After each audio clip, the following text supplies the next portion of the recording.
Subscribe कीजिए ध्येय IAS channel को और बेल आइकन को दबाइए लेटेस्ट वीडियो सबसे पहले देखने के लिए।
नमस्कार, मैं सुनील वर्मा ध्येय आईएएस टीम की ओर से आपका स्वागत करता हूं ध्येय टीवी पर। हम बात करेंगे डेली करंट अफेयर्स के अपने प्रोग्राम पर, जैसा कि हम प्रतिदिन करते आए हैं। आज की वीडियो में मैं 2 टॉपिक कवर कर रहा हूं। पहला जो टॉपिक है, इसमें हम बात करेंगे स्थगन प्रस्ताव पर। देखेंगे स्थगन प्रस्ताव क्या होता है और इस समय यह क्यों चर्चा में बना हुआ है। वहीं जो दूसरी खबर है, उसमें हम बात करेंगे लिविंग प्लेनेट रिपोर्ट 2020 पर। देखेंगे लिविंग प्लेनेट रिपोर्ट क्या होती है और यह वर्ष 2020 की रिपोर्ट क्यों खास है, इसके कौन कौन से जो तथ्य हैं वो हमारे परीक्षा के पॉइंट ऑफ व्यू से काफ़ी महत्वपूर्ण हो सकते हैं। आइए इन्हीं दोनों खबरों को विश्लेषित करते हैं। सबसे पहले हम बात करेंगे स्थगन प्रस्ताव पर। भारत की संसद विधान पालिका का सर्वोच्च निकाय है। संसद के अंतर्गत राष्ट्रपति, लोकसभा और राज्यसभा को शामिल किया जाता है। आपको पता है कि जो कानून बनता है, जो विधि बनती है, तब जब तक उस पर राष्ट्रपति के सिग्नेचर नहीं हो जाते हैं तब तक वह कानून नहीं होता, वो विधि नहीं होता। अर्थात कोई विधेयक लोकसभा में लाया जाए या राज्यसभा में लाया जाए, लेकिन उसको राष्ट्रपति की अनुमति मिलनी जरूरी होती है। इसी के कारण वह संसद क्या है, महत्वपूर्ण भाग है। संसद को अगर हम समझें तो संसद का मतलब क्या है कि यहाँ पर सांसद जो होते हैं वो बैठकर कार्यवाहियों को आगे बढ़ाते हैं। कौन सी कार्यवाही? सरकार जो है क्या करती है, विधि बनाती है। सरकार क्या करती है, देश को चलाती है। वहीं पर विपक्ष भी है। विपक्ष क्या करता है कि वह सरकार से प्रश्न पूछता है, उनकी जवाबदेही को तय करता है। इसलिए यह दोनों ही क्या है, काफी महत्वपूर्ण है। और इसी में क्या होता है, कई प्रकार के तनाव होते हैं, गतिरोध होते हैं, और इसी तनाव और गतिरोध से जुड़ा हुआ आज का हमारा पूरा टॉपिक है। राष्ट्रपति के पास संसद के दोनों सदनों में से किसी भी सदन को बुलाने और सत्रावसान करने का अधिकार होता है। तो राष्ट्रपति क्या करते हैं, सत्र को बुलाते हैं और सत्र को समाप्त करते हैं। सत्र को समाप्त करने को ही क्या बोला जाता है, सत्रावसान बोला जाता है। राष्ट्रपति के पास एक चीज का और अधिकार है और वह है लोकसभा को भंग करने का। क्योंकि आपको पता है राज्यसभा भंग नहीं हो सकती है, लेकिन लोकसभा हो सकती है, तो इसको भंग करने का अधिकार किसके पास है, राष्ट्रपति के पास। आम बोलचाल की भाषा में राज्यसभा को उच्च सदन और लोकसभा को निम्न सदन कहा जाता है। हालांकि संविधान में कहीं भी इस प्रकार का विभाजन नहीं किया गया, अर्थात संविधान में निम्न सदन और उच्च सदन का प्रयोग नहीं किया गया है, बल्कि राज्यसभा और लोकसभा शब्द का प्रयोग किया गया है। एक वर्ष में 3 बार संसद का सत्र बुलाया जाता है। यह जो सत्र होता है, बजट सत्र, मानसून सत्र और शीतकालीन सत्र होता है। प्रत्येक सत्र में संसद कुछ दिन बैठती है और यह बैठक सुबह और शाम की पाली के रूप में होती है। अब जब बैठक हो रही है तो इसका मतलब क्या है कि सुबह और शाम के पाली के रूप में बैठक होगी। तो सदन की जब यह बैठक हो रही है तो उसमें कई बार आपने देखा होगा कि जो सरकार है, अर्थात जो सत्ता में दल है, जो विपक्ष में, उनमें काफ़ी मुद्दों को लेकर जो है कि सहमति नहीं बन पाती, गतिरोध उत्पन्न हो जाता है। ऐसी स्थिति में क्या होता है, जो पीठासीन अधिकारी हैं वह 1 घंटे के लिए, 1 दिन के लिए या किसी निश्चित समय के लिए कहते हैं कि संसद जो अभी ये बैठक चल रही है इसको स्थगित किया जाता है। तो स्थगित करना का मतलब क्या है कि जो बैठक चल रही थी उसको 1 घंटे, 1 दिन या निश्चित समय के लिए स्थगित करना कहलाता है। तो अगर जो आप सब देख रहे हैं एडजॉर्न अर्थात स्थगित करना, इसका मतलब ये है कि जो अभी बैठक चल रही है, जैसे आज की कार्रवाई हम ले लें, इस जो है कि क्या हुआ, लोकसभा की कार्यवाही प्रारंभ हुई और बैठक चल रही है, इसी में कोई बात को लेकर गतिरोध उत्पन्न हो गया तो इसमें कहा जा सकता है जो पीठासीन अधिकारी हैं वो कि अभी के लिए इसको हम क्या करते हैं, स्थगित करते हैं। तो ये तो हुआ स्थगित करना। अब वहीं पर एक शब्द और होता है, वह होता है सत्रावसान करना अर्थात सत्र की समाप्ति करना। तो सत्र की समाप्ति का मतलब क्या है कि जब बैठक कोई चल रही हो और इस बैठक को यह कह के जो है कि आगे बढ़ा दिया जाए कि इस बैठक को अनिश्चित काल के लिए हम स्थगित करते हैं, अर्थात जो बैठक हो रही थी इसको रोक दिया जाए, कहा जाए कि हम अनिश्चित काल के लिए जो है कि बैठक को स्थगित करते हैं, तो यही कहलाता है सत्रावसान। अर्थात जब कहा जाता है कि यह बैठक अनिश्चित काल का पता नहीं कि कब होगा, तो होता क्या है कि जो पीठासीन अधिकारी हैं वह स्थगित कर देते हैं अनिश्चित काल के लिए, और फिर क्या होता है, राष्ट्रपति को सूचना दी जाती है कि यह जो अनिश्चित काल के लिए किया गया है अब इसको सत्रावसान कर दिया जाए अर्थात सत्र की समाप्ति कर दिया। एग्जाम्पल से लेते हैं, मान लेते हैं कि जो अभी मानसून सेशन चल रहा है यह 15 दिन चलने वाला था, 10 दिन चला, लेकिन 10वें 11वें दिन क्या हुआ, किसी मुद्दे को लेकर गतिरोध हो गया, विपक्ष है कि सुनने का नाम नहीं ले रहा है, तो ऐसे में जो पीठासीन अधिकारी हैं वह कहेंगे हम अनिश्चित काल के लिए इसको स्थगित करते हैं। तो अनिश्चित काल के लिए स्थगित कर देने का मतलब ये है कि अब वह लगभग सत्रावसान हो जाएगा, अर्थात 2 या 3 दिन बाद राष्ट्रपति क्या करेंगे, सूचना दे देंगे कि यह जो सत्र चल रहा था इसको समाप्त कर दिया गया। तो इसी को बोला जाता है सत्रावसान करना, सत्र को समाप्त करना।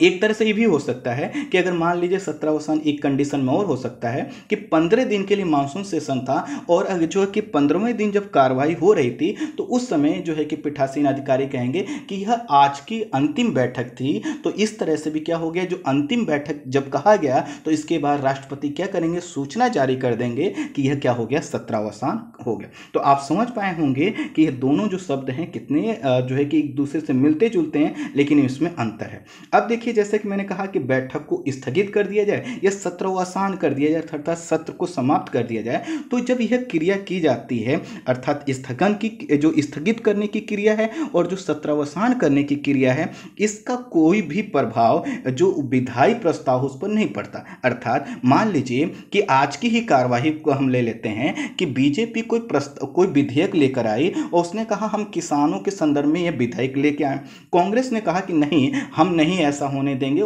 कांग्रेस ने विरोध किया। विरोध को देखते हुए क्या कर दिया गया, जो पीठासीन अधिकारी हैं उन्होंने कहा कि इसको हम स्थगित करते हैं। तो जो अब स्थगित कर दिया जाए या फिर इसी को अगले रूप में हम देखें तो चाहे सत्रावसान कर दिया जाए, तो यह जो विधेयक बीजेपी सरकार लेके आई थी किसानों के संदर्भ में, इस पर कोई निगेटिव इंपैक्ट नहीं पड़ेगा। एक तीसरा शब्द और समझ लेते हैं, वो होता है निलंबन।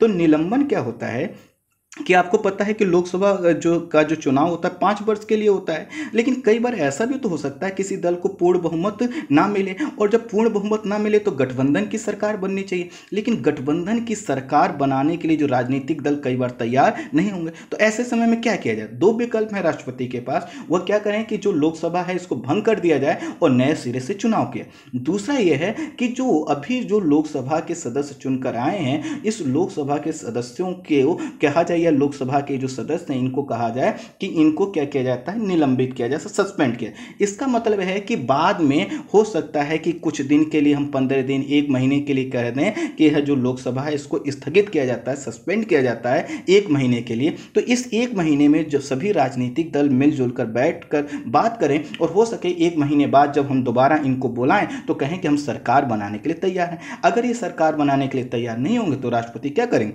लोकसभा को भंग कर देंगे। तो इस तरह से आप समझ पाए होंगे कि यह जो सस्पेंशन की क्रिया है इसके लिए क्यों है, ताकि चीज़ों को आगे बढ़ाया जाए। लोकसभा चूंकि अगर भंग किया जाएगा इसका मतलब नए सिरे से चुनाव कराना, नए सिरे से जब चुनाव कराया जाएगा समय लगेगा, पैसा खर्च होगा, तो इसलिए राष्ट्रपति के पास यह जो सस्पेंशन का प्रावधान ये भी रहता है। ठीक इसी तरह से अनुच्छेद 356 के तहत जब राज्यपाल राष्ट्रपति से राज्य में राष्ट्रपति शासन लगाने की सिफारिश करता है, उस स्थिति में भी निलंबन का विकल्प राष्ट्रपति के पास होता है। जैसे आपने सुना होगा कि कोई राज्यपाल हैं, वो कहते हैं कि इस राज्य में जो सरकार है वह जो है कि संविधान के मूल्यों के अनुसार शासन नहीं कर पा रही है, और राष्ट्रपति को रिपोर्ट भेज देते हैं कि आप यहाँ पर राष्ट्रपति शासन लगाए। तो ऐसी कंडीशन में भी राष्ट्रपति क्या करते हैं, जो वहाँ की विधानसभा है उसको सस्पेंड कर देते हैं और अपनी उनकी जो विधायी शक्तियां हैं विधानसभा की वो अपने पास ले लेते हैं। तो इस तरह से हमने 3 चीज़ों को समझ लिया। एक चीज़ और समझिए, लोकसभा को भंग करना। लोकसभा का भंग करने का मतलब है कि जो लोकसभा था इसका अंत हो गया, अब ये जब नए सिरे से जब चुनाव होंगे तभी क्या होगा, सामने आएगा, तभी इसका कोई महत्व होगा। तो जब लोकसभा भंग कर दी जाती है तो इसमें जो है कि जो विधेयक लोकसभा में चल रहे थे इस पर प्रभाव पड़ता है। तो जैसे होता क्या है कि जब लोकसभा भंग कर दी गई तो उसके मतलब यह है कि उसके सामने जो प्रस्ताव लाए गए थे वह प्रस्ताव भी अब क्या हो गए, लगभग समाप्त हो गए। लेकिन कुछ प्रस्तावों को या कुछ विधेयकों को जो है कि इस पर थोड़ा सा छूट मिली हुई, कुछ अपवाद है। यदि कोई विधेयक राज्यसभा में प्रस्तुत हुआ है और राज्यसभा में ही है तो लोकसभा भले ही भंग हो जाए, भले ही विघटित हो जाए, उसका कोई भी प्रभाव उस प्रस्ताव या उस विधेयक पर नहीं पड़ेगा। ठीक इसी तरह से यदि कोई विधेयक दोनों ही जो सदन है उनसे पास होकर राष्ट्रपति के पास पहुंच गया है तो भी कोई प्रभाव लोकसभा को विघटित करने का उस पर नहीं पड़ेगा। मान लीजिए आज के समय में जो है कि क्या हुआ है, लोकसभा और राज्यसभा से कोई विधेयक पास करा के राष्ट्रपति के पास भेज दिया जाए और कल कहा जाए कि लोकसभा अब क्या हो गई, भंग हो गई, तो भी उस पर विधेयक पर कोई प्रभाव नहीं पड़ेगा, क्योंकि दोनों ही सदन ने उसको पास कर दिया, अब वह राष्ट्रपति के पास है। ठीक इसी तरह से यदि किसी विधेयक पर राष्ट्रपति ने घोषणा कर दिया है कि इस पर संयुक्त अधिवेशन बुलाया जाएगा, तो भी क्या होगा, उस विधेयक पर कोई निगेटिव इम्पैक्ट नहीं पड़ेगा, अर्थात वह जो विधेयक है वह लागू रहेगा, वो बना रहेगा। क्यों ऐसा हुआ, क्योंकि जैसा कि मैंने बताया कि लोकसभा और राज्यसभा ने इसको पास करके राष्ट्रपति के पास ही भेज दिया और राष्ट्रपति क्या कह रहा है कि हम क्या करेंगे, संयुक्त अधिवेशन बुलाएंगे, तो इस पर भी कोई प्रभाव नहीं पड़ेगा। संसद देश की सर्वोच्च विधि है और जैसा कि मैंने बताया कि विधि निर्माती सरकार अपने कार्यों को सही रूप से संचालित कर रही है कि नहीं कर रही, तो मैंने क्या बताया, इसको चेक करने की जिम्मेदारी किसके पास है, यह जिम्मेदारी है विपक्ष के पास। तो अब देखिए, अब जितने शब्द मैंने बताए इनके कुछ शब्द यूज होंगे, इसलिए कंफ्यूज मत होइएगा, मैंने सभी चीजें क्लियर करने का प्रयास किया। हाल ही में संसद का जो है मानसून सत्र बुलाया गया है, इसमें प्रश्नकाल के महत्व को कम करने को लेकर मुद्दा उठ रहा है, अर्थात इसमें कुछ प्रश्नों के नेचर ऐसे हैं जिन पर पूछने की जो है कि इजाजत नहीं है। तो कई लोग कह रहे हैं कि प्रश्नकाल समाप्त कर दिया गया, प्रश्नकाल नहीं समाप्त किया गया है, उसके जो है कि कुछ प्रश्न को जो प्रकार हैं उनको जो है कि अभी स्थगित कर दिया गया है कि आप उस प्रकार के प्रश्न नहीं पूछ सकते। तो मैंने इस पर प्रश्नकाल चर्चा में क्यों है वीडियो बनाया है, अगर आप इसको पूरा अच्छे तरीके से समझना चाहते हैं तो आप उसको देख सकते हैं। तो खैर ये मुद्दा नहीं है, मुद्दा ये है कि हाल ही में एक प्रस्ताव चर्चा में आया है संसद में और वो है स्थगन प्रस्ताव, और इसको इंग्लिश में बोलते हैं एडजॉर्नमेंट मोशन। संसद में कांग्रेस के 2 सदस्यों ने चीन द्वारा भारत के 10,000 से अधिक व्यक्तियों और संगठनों पर निगरानी के मुद्दे पर चर्चा करने के लिए स्थगन प्रस्ताव का नोटिस दिया है। और नोटिस यह दिया है, किसको दिया है, जो पीठासीन अधिकारी हैं, कि आप क्या करिए, हमारा यह जो हम स्थगन प्रस्ताव का नोटिस दे रहे हैं इसको स्वीकार की। इन सांसदों ने कहा है कि चीन की एक जो है कि टेक्नोलॉजी कंपनी भारत के 10,000 से अधिक लोगों और संगठनों पर सक्रिय रूप से निगरानी कर रही है, जो साइबर सुरक्षा और राष्ट्रीय हित के अनुकूल नहीं है, इसलिए स्थगन प्रस्ताव को उन्होंने कहा है आवश्यक बताया है। अब देखिए स्थगन प्रस्ताव क्या होता है, अभी तक तो जो चीजें हमने समझी वो समझ चुके हैं, स्थगन प्रस्ताव को समझते हैं। स्थगन प्रस्ताव का मुख्य उद्देश्य हाल के किसी सार्वजनिक महत्व के मामले पर सदन का ध्यान आकर्षित करना होता है, जैसा कि इन सदस्यों ने किया। अब यह जो स्थगन प्रस्ताव के तहत लाए गए जो मुद्दे होते हैं उन पर जब चर्चा प्रारंभ हो जाती है, अर्थात बहस जब शुरू हो जाती है, तो बिना किसी रुकावट के प्रस्ताव के निष्कर्ष पर पहुंचा जाता है। अगर दूसरे शब्दों में मैं कहूं कि जब क्या होगा, स्थगन प्रस्ताव संसद में प्रारंभ हो जाएगा, इसकी कार्यवाही जब प्रारंभ हो जाएगी तो संसद को स्थगित नहीं किया जा सकता। मैंने अभी ऊपर आपको क्या बताया था कि बैठक को स्थगित किया जा सकता है। अब यहाँ पर क्या है, कांग्रेस के जो सदस्य हैं वह लेकर आए हैं एक मुद्दा। उनका कहना है कि जो कि चीन की एक टेक्नोलॉजी कंपनी भारत के लगभग 10,000 प्रमुख लोगों पर निगरानी करवा रही है, ये राष्ट्रीय हित में नहीं है। इसलिए आप क्या करो, हमारा जो है कि स्थगन प्रस्ताव स्वीकार करो और इस पर कार्रवाई करो। तो जब यह स्थगन प्रस्ताव को अगर जो है कि पीठासीन अधिकारी स्वीकार कर लेंगे, इसका मतलब है कि उस पर काफ़ी डिटेल में चर्चा होगी और तब तक स्थगित नहीं किया जाएगा जब तक उसका कोई फाइनल कंक्लूजन या उसका जो है कि निष्कर्ष ना निकल जाए। तो इस तरह से अगर हम समझें तो जो स्थगन प्रस्ताव है वह क्या है कि जो एक बहुत ही कोई महत्वपूर्ण मुद्दा हो, जो लोक महत्व का मुद्दा हो, उस पर चर्चा करना और चर्चा करने के साथ साथ सरकार का पक्ष जानना और उसके समाधान के क्या क्या प्रयास सरकार कर सकती है, उन सभी चीज़ों पर सहमति बनाना। तो यहाँ पर मुद्दा क्या है कि जब स्थगन प्रस्ताव आएगा तो बाकी जितनी कार्रवाइयां थी सब रुक जाएंगे और जो पीठासीन अधिकारी हैं उनके पास यह अधिकार नहीं होगा कि क्या हो कि यह जो स्थगित कर दिया जाए, अर्थात स्थगित वह सदन को नहीं कर सकते। तो इस तरह से स्थगन प्रस्ताव क्या है, एक महत्वपूर्ण प्रस्ताव है जिसके तहत कहा जाता है कि यह जो आम जो कार्रवाई हो रही है जो सदन की, उसको रोक देता है और कहता है कि पहले इस पर चर्चा करो और इसका पूरा समाधान निकालो, उसके बाद ही दूसरा करार क्या होगा, प्रारंभ होगा। और यही क्या किया गया है, इस समय लाया गया। इस प्रस्ताव के तहत जिस मामले में चर्चा की जानी होती है वह निश्चित होना चाहिए। जब तक ऐसा नहीं होता है तब तक इस प्रस्ताव को स्वीकृत नहीं किया। निश्चित का मतलब यह है कि जैसे कि मैंने कहा कि जब इस पर चर्चा प्रारंभ होगी उसके बाद कोई कार्य नहीं होगा तब तक जब तक कि इस प्रस्ताव का निष्कर्ष ना निकले।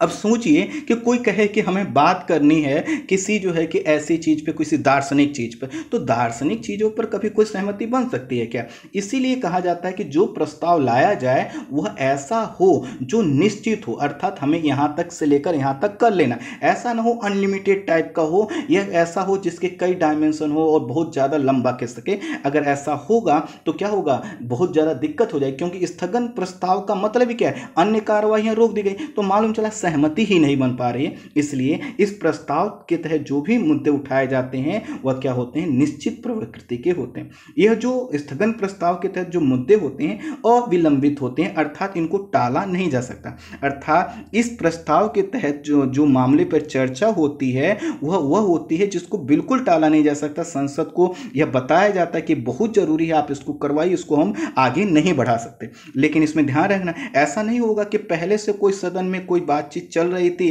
कोई मुद्दा उस पर डिस्कशन चल रहा था, उसी को आप कहो कि हम स्थगन प्रस्ताव के तहत डिस्कस करना चाहते हैं। नहीं, जैसे कि वर्तमान में अगर हम कहें कि अगर आपको पता है कि किसानों के मुद्दे को लेकर या चाइना के मुद्दे को लेकर कई तरह की बातचीत चल रही है, इस पर बहस चल रही है, तो अब ये नहीं कहा जा सकता कि नहीं इस पर स्थगन प्रस्ताव लो। स्थगन प्रस्ताव का मतलब है कि वह मुद्दा अभी तक उठा नहीं है और अब उसको उठाया जाना चाहिए, अभी उठाया जाना चाहिए, इसको विलंब नहीं किया जाना चाहिए और वो निश्चित प्रकृति का होना चाहिए।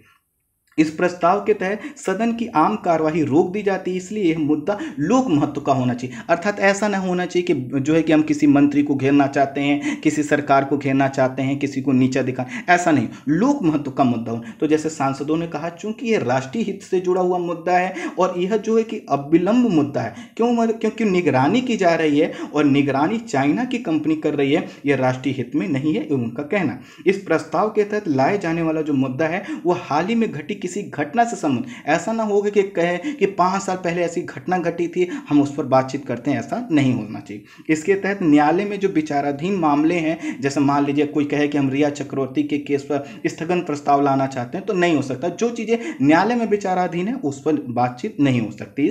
इस प्रस्ताव के तहत इस प्रस्ताव को स्वीकार करनी है, अस्वीकार करने की पूरी शक्ति सदन के पीठासीन अधिकारी के पास होती है। स्वीकृत करने और अस्वीकृत करने का कारण बताना भी पीठासीन अधिकारी के लिए अनिवार्य नहीं होता। नियमों के अनुसार सदन का कोई सदस्य एक बैठक में एक से अधिक स्थगन प्रस्ताव का नोटिस नहीं दे सकता है।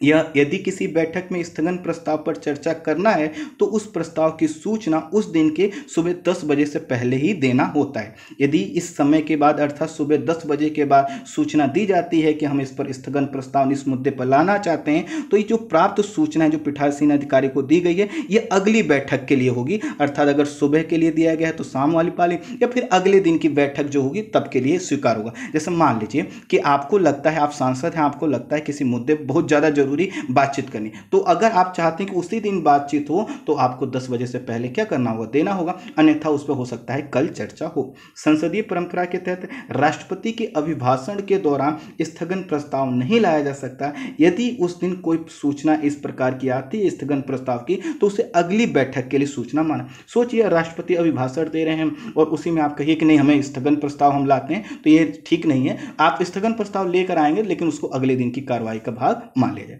अब हम बात करते हैं अपनी दूसरी खबर पर, जो कि लिविंग प्लेनेट रिपोर्ट 2020 से संबंधित है। विश्व वन्य जीव कोष अर्थात वर्ल्ड वाइल्ड लाइफ फंड एक अंतर्राष्ट्रीय गैर सरकारी संगठन है जिसे संक्षेप में WWF के नाम से जाना जाता है। इसकी स्थापना 1961 में हुई थी। इसका मुख्यालय स्विट्जरलैंड के ग्लैंड में है। तो यह जो ग्लैंड स्थान है इसको थोड़ा सा आप मैप में देख लीजिएगा। इस संगठन का लक्ष्य वन्य जीवन का संरक्षण करना तथा पर्यावरण पर मानवीय प्रभाव को हटाना है या उसको देखना है। अर्थात एक प्रयास यह करता है जो वाइल्ड लाइफ हैं, जो जीव हैं, जंगलों में रहने वाले जीव, उनका संरक्षण किया जाए, पर्यावरण का संरक्षण किया जाए, मानवीय प्रभाव को, मानवीय हस्तक्षेप को कम किया जाए। और यह इस तरह से देखा जाए तो वन्य जीव संरक्षण का सबसे बड़ा संगठन इसको माना जाता है। WWF अर्थात जो है कि आपका ये जो संगठन है वर्ल्ड वाइल्ड लाइफ फंड, इस संगठन का जो है कि हर 2 साल में एक रिपोर्ट आती है जिसका नाम है लिविंग प्लेनेट रिपोर्ट का प्रकाशन इसके द्वारा किया जाता है।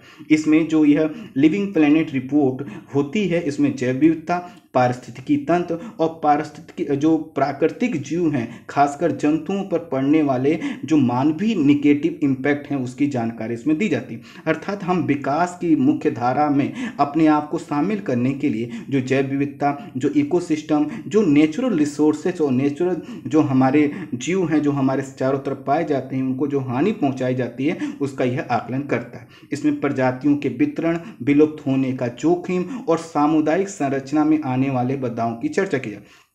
तो इसमें देखिए क्या है कि प्रजातियों का वितरण मतलब कहाँ पर कितनी प्रजाति हैं, विलुप्त होने का अर्थात वह विलुप्त हो सकती हैं, नहीं हो सकती, इसकी भी सूचना होती है। और सामुदायिक संरचना मतलब वह जो जीव थे उनकी संख्या पर कितना इम्पैक्ट पड़ा, कहाँ पर वो माइग्रेट करके गए, कहाँ पर उनकी संख्या कम और ज़्यादा हो रही, इन सभी चीज़ों की सूचना इसमें होती है। सर्वप्रथम वर्ष 1998 में इसे प्रकाशित किया गया था। हाल ही में WWF द्वारा लिविंग प्लेनेट रिपोर्ट 2020 का प्रकाशन किया गया। यह इस रिपोर्ट का 13वां संस्करण है। वर्ष 2020 की रिपोर्ट के अनुसार पिछले 50 वर्षों में कशेरुक प्रजातियों की आबादी में बड़े पैमाने पर गिरावट आई है। इस रिपोर्ट के अनुसार कशेरुक प्रजातियों की गिरावट की गणना करने के लिए इस रिपोर्ट ने यूज किया है लिविंग प्लेनेट इंडेक्स का। तो जो लिविंग प्लेनेट इंडेक्स है यह जारी किया जाता है इंस्टीट्यूट ऑफ जियोलॉजी, जिसको जियोलॉजिकल सोसाइटी ऑफ लंदन के नाम से भी जाना जाता है, इसके द्वारा जारी किया जाता है। आसान शब्दों में मैं समझाता हूँ। तो जो एक लिविंग प्लेनेट इंडेक्स है जारी किया जाता है इंस्टीट्यूट ऑफ जियोलॉजी के द्वारा, और इसके जो डेटा हैं उस डेटा के आधार पर जो है कि WWF क्या करता है, लिविंग प्लेनेट रिपोर्ट का प्रकाशन हर 2 वर्ष में करता है। इस रिपोर्ट के अनुसार जो अभी आई है वर्ष 2020 की, इसके अनुसार वर्ष 1970 से वर्ष 2016 के बीच कशेरुक प्रजातियों की आबादी में 68% की गिरावट आई है। सोचिए 68% की गिरावट आई है। एशिया प्रशांत क्षेत्र में गिरावट का जो परसेंट है थोड़ा कम है, लेकिन फिर भी ये 45% है। लिविंग प्लेनेट इंडेक्स के अनुसार लगभग 94% की जो गिरावट है, सर्वाधिक जो गिरावट है वह देखी गई है जो है कि अमेरिका के उष्णकटिबंधीय उपभागों में, अर्थात जो मैक्सिको की खाड़ी या जो है कि आप जो सेंट्रल अमेरिका का जो क्षेत्र देख रहे हैं वहाँ पर देखा गया है कि वहाँ पर जो प्रजातियों की संख्या में गिरावट आई है। और अगर ओवरऑल पूरे पृथ्वी की गिरावट के अनुसार देखें तो 94% गिरावट इस एरिया में देखने को मिली है। इसका मतलब ये है कि अगर दूसरे क्षेत्रों में जो है कि 10 जीव जो है कि उनको क्षति हो रही है, तो यहाँ पर 100 में से 94 जो है कि जीवों को क्षति हो रही, काफ़ी बड़ा यह सूचना डरावना है। मीठे जल की प्रजातियों में गिरावट और ज़्यादा है। इसमें वर्ष 1970 के बाद से औसतन 84% की कमी आई है। अर्थात सोचिए 84% जीव क्या है जो मीठे जल में पाए जाते हैं यह प्रभावित हुए हैं। इसके अलावा IUCN का भी मानना है कि मीठे जल की प्रजातियों में से लगभग 1/3 प्रजातियों के विलुप्त होने का खतरा है। अर्थात वो सिर्फ निगेटिवली क्या है उन पर जो है कि प्रभावित वो नहीं हुए हैं, बल्कि उनके विलुप्त होने का खतरा आ गया है। वर्ष 1970 के बाद पारिस्थितिकी पदचिह्न अर्थात इकोलॉजिकल फुटप्रिंट में व्यापक बदलाव आया है, यह रिपोर्ट कहता है। इस समय मानव की मांग पृथ्वी की पारिस्थितिकी के पुनरुत्पादन की दर की तुलना में 1.56 गुना अधिक है। इसको मैं थोड़ा समझा देता हूं कि आखिर ये जो इकोलॉजिकल फुटप्रिंट है इसका मतलब क्या है। इकोलॉजिकल फुटप्रिंट का मतलब ये है कि जो हम आप हैं सभी लोग क्या करते हैं, रिसोर्स जो है कि प्रकृति से प्राप्त करते हैं, लेकिन प्रकृति भी उन जो भी हम रिसोर्स लेते हैं उनको उत्पादन करने की उसकी भी एक क्षमता है। तो अब कहा जा रहा है कि हमारी जो मांग है और जो प्रकृति के द्वारा उसको पुनः उत्पादित करने की क्षमता है उसमें काफ़ी अंतर है। अर्थात अब देखिए इसमें क्या है कि हमारी जो मांग है उसकी पुनर्उत्पादन की क्षमता से 1.5 गुना अधिक है लगभग। और 1.5 गुने का मतलब समझते हैं कि अगर हम इसको आसान शब्दों में कहें कि 100 यूनिट का जो है कि प्रकृति क्या कर सकती है, पुनर्उत्पादन कर सकती है, दोबारा प्रोडक्शन कर सकती है जिसका हमने यूज किया, लेकिन हम क्या कर रहे हैं, हम 150 यूनिट की मांग कर रहे हैं और ले रहे हैं। तो इससे क्या हो रहा है, हमारे जो इकोसिस्टम पे काफ़ी नेगेटिव इम्पैक्ट पड़ रहा है। इस रिपोर्ट के अनुसार बीते 5 दशकों की विकास की लड़ाई में 10 में से 7 प्रजातियां खत्म हो चुकी हैं। अर्थात जो भी विकास की इस मुख्य धारा में जो जीवों का संघर्ष व्यक्तियों से हो रहा है, चाहे रोड बनाने के लिए, खनन करने के लिए, बिजली बनाने के लिए, उन सभी, तो जो भी 10 जीव हमारे प्रभाव में आते हैं उसमें से 7 प्रजातियां खत्म हो चुकी हैं। अर्थात उनका पर काफ़ी ज़्यादा निगेटिव इम्पैक्ट पड़ा। रिपोर्ट के अनुसार जंगली जानवरों की संख्या तेज़ी से घट रही है क्योंकि उनके अधिवास में मानवीय हस्तक्षेप बढ़ा है। ये जितने भी चीज़ें हैं आपसे पूछा जा सकता है कि लिविंग प्लेनेट रिपोर्ट में ऐसा कहा गया है कि नहीं। इस रिपोर्ट के अनुसार भारत में 12% स्तनधारी जीव व 3% पक्षियों की प्रजातियां विलुप्त होने के कगार पर। अर्थात सिर्फ वैश्विक नहीं, अगर हम देखें इंडिया के लेवल पर भी काफी क्या है नुकसान हो रहा है। इस रिपोर्ट में यह भी बताया गया है कि इन परिवर्तनों के कारण ही कोविड-19 जैसे वायरस पैदा हो रहे हैं। अर्थात हम जो प्रकृति में हस्तक्षेप कर रहे हैं इसी का यह परिणाम है। रिपोर्ट कहती है कि भारत में 2030 तक पानी की मांग उसकी पूर्ति के हिसाब से दुगुनी हो जाएगी। अर्थात 2030 में जितना हम पानी की डिमांड करेंगे वह क्या हो जाएगा, उससे दुगुना जो है कि कमी हो जाएगी। अर्थात मान लीजिए अगर 5 लीटर पानी है तो हम डिमांड करेंगे 10 लीटर की, क्योंकि जनसंख्या ज़्यादा है। भारत के ये 1/3 जो वेटलैंड है, आर्द्रभूमि है, पिछले 4 दशकों में समाप्त हो चुके हैं। तो ये था आपका लिविंग प्लेनेट रिपोर्ट 2020 के मुख्य जो ऐसे शब्द, ऐसे जो है बिंदु जो आपसे परीक्षा में पूछे जा सकते हैं। आई होप आप समझ पाए होंगे। तो आज की वीडियो में इतना ही।